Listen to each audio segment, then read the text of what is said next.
بەنداوی ئاوەسپی وەک یەکێک لە پرۆژە گەورە و استراتیژیەکان لە سنووری قەزای کفریدا دروست کراوە و ئێستا سێم گەورەترین بەنداوی هەرێمی کوردستانە. پێش قەیرانیدارایی بڕیار لە دروستکردنی بەنداوەکە درا، بەڵام 4 ساڵ کارەکانی ڕاگیرا هەتا قوبات تاڵەبانی جێگری سەرۆکی حکوومەتی هەرێم بودجەی پێویستی بۆ تەرخان کرد و چاوەڕوانی دانیشتوانی ناوچەکەی کرد بە واقع.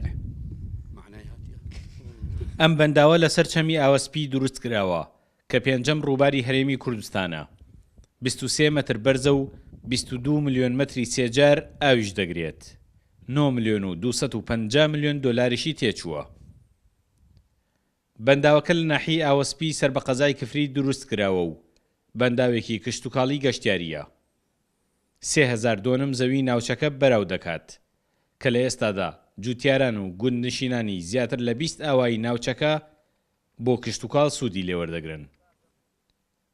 ئەم ناوچەیە هەتا پێش دروستکردنی بەنداوەکە دەشتێکی پان و بەرینی دوور لە زوومی پلان و خزمەت بووە. دانیشتوانەکەی لە چاوەڕوانی بڕیارێکدا بوون هیوایان بۆ بگەڕێنێتەوە.